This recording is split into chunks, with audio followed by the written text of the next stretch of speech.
Breaking news! Ombudsman Remulla, ipinapaimbestigahan sa NBI ang nagpakalat ng tsismis sa kanyang kalusugan.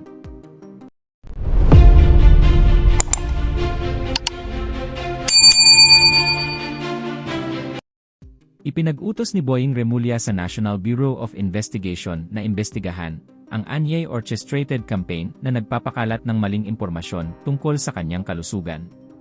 Sa isang press conference nitong Huwebes, Enero 8, mariing pinabulaanan ng ombudsman ang mga kumalat na ulat online na siya umano ay isinugod sa ospital.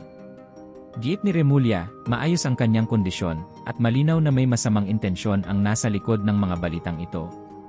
Dagdag pa ni Remulla, kapansin-pansin umano ang masamang loob sa likod ng naturang impormasyon.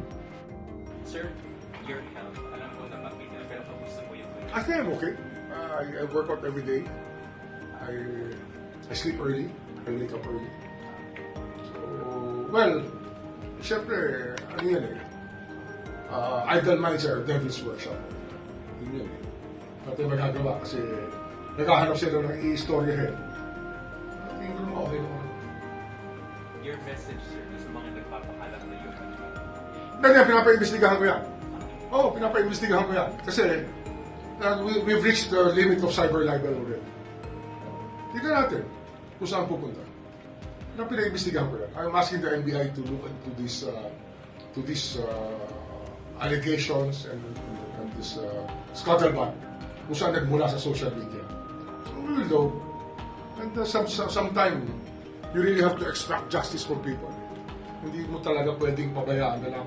Kasi pattern to, parang dry run to for things to come later on.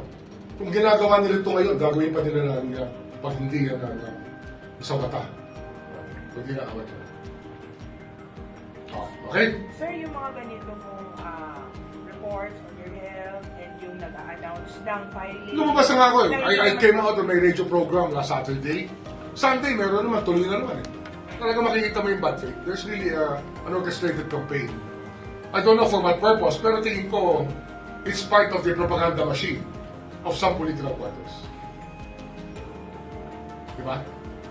Okay? Sir, Thank- baka may nakalimutan ka. Hindi, wala pa.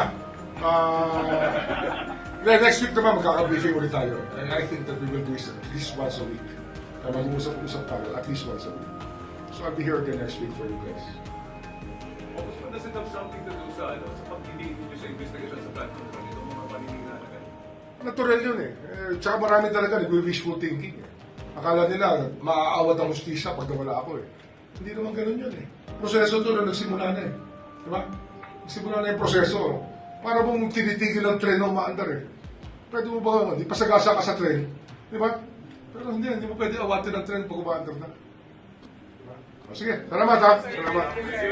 Matatandaang noong 2023, habang kalihim pa ng Department of Justice sa ilalim ni Pangulong Ferdinand Bongbong Marcos Jr., nag-leave ng 10 araw si Remulla upang sumailalim sa isang heart procedure.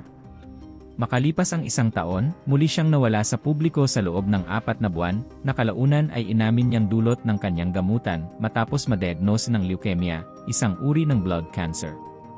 Gayunman, sa isang panayam noong nakaraang taon, sinabi ni Remulla na nakarecover na siya matapos ang serye ng gamutan. At kung kayo naman ang tatanungin mga kababayan, ano kaya ang inyong reaksyon at komento sa balitang ito? Please comment down below at huwag na rin kalimutang i-like at share ang ating video. Thank you for watching.